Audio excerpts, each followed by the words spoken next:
Scientific research is not just fun.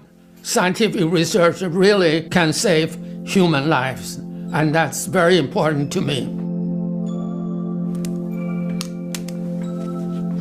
Hi, I'm Dr. Gilbert Ning Ling, or my Chinese name simpler, Ling Ling.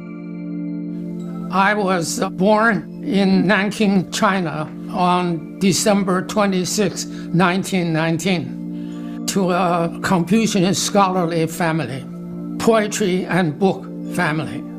When I was only about a year old or so, I went to live with my grandparents, a home connected to nature.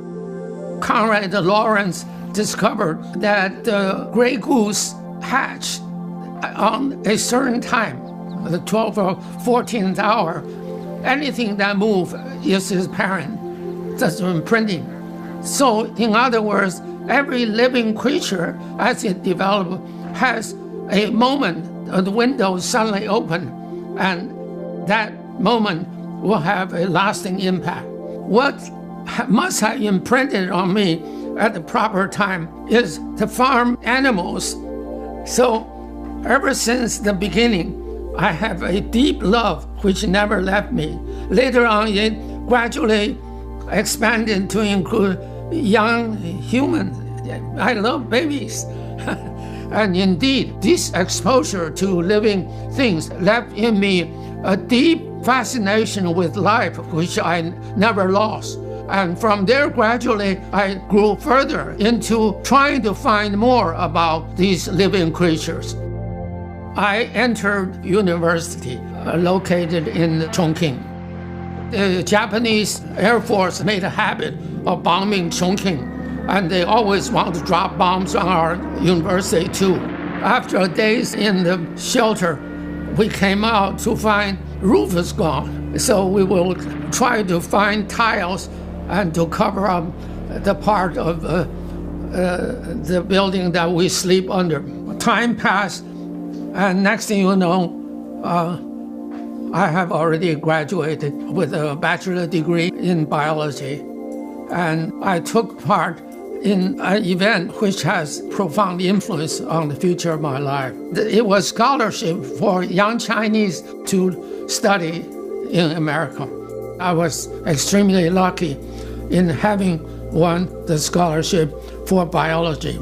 In 1944, physiologist Dr. Gilbert Ling won the coveted Boxer Indemnity Scholarship, allowing him to emigrate to the United States. But at the time, travel from China wasn't as straightforward as hopping on a transatlantic flight. We flew to Calcutta, India. Then we were on the boat to America. It took a month, and we had met storms after storm. My friends and so on were all lying sick, and I was very proud. I was able to stand up and help to feed them. Eventually, we began to approach Manhattan, and that impression of Manhattan never was reproduced again. It's just unbelievable. Our 9,000-mile automobile trip of the West, they won the Nobel Prize for Physics.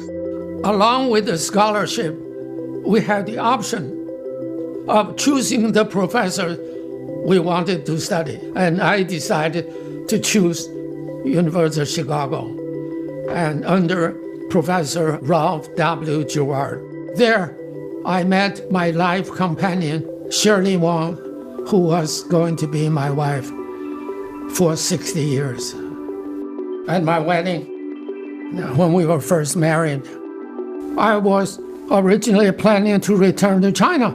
However, gross change in the condition in China made it impossible for me to return. So I stayed on in the United States to make use of what I learned and to turn into something useful to all mankind.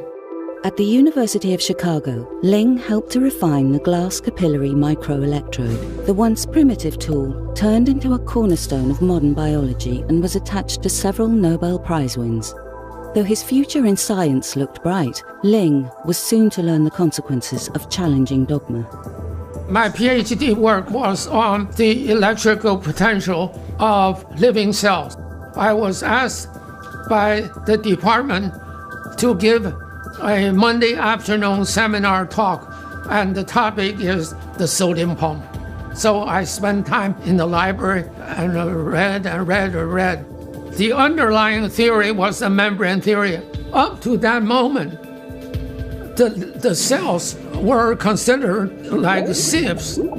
This is called semi-permeability. It says there are only two kinds of molecules in the world. They either can go in or they cannot go in. And those that cannot go in will stay out forever. How long? Eternity. That just does not make good sense. And finally, Monday afternoon came, and I was standing on the podium ready for my talk on the sodium pump. However, the first thing I said was to my audience who came to hear about the sodium pump, I said, I really have nothing to tell them.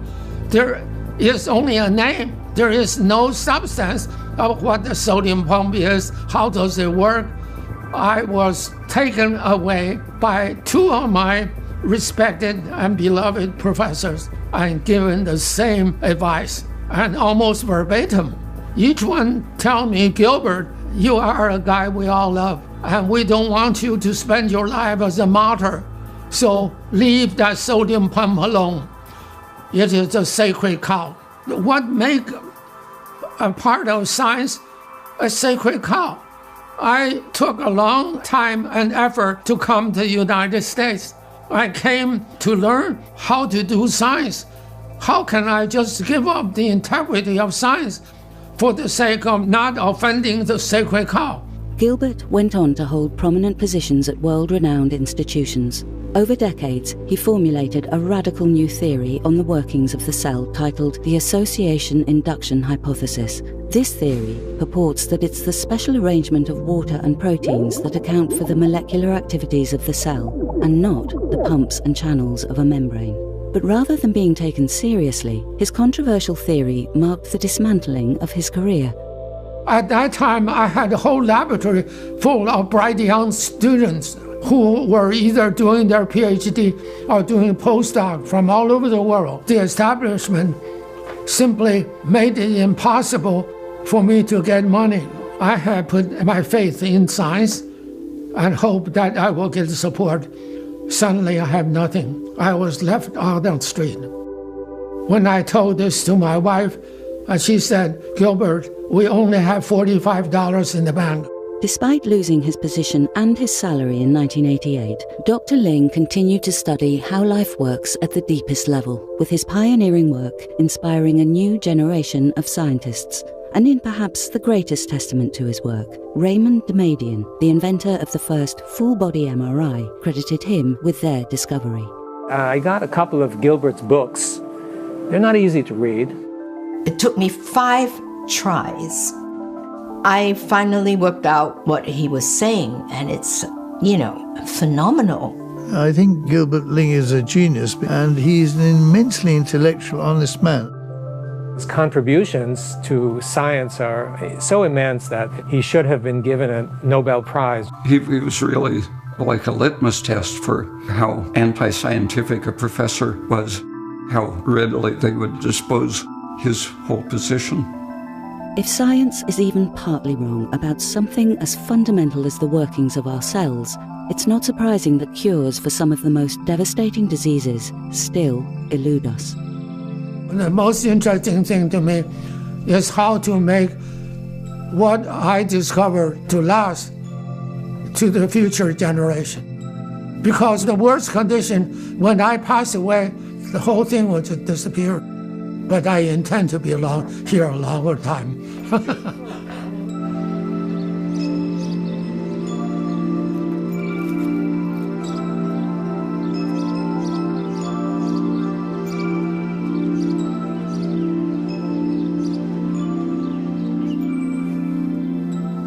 Okay.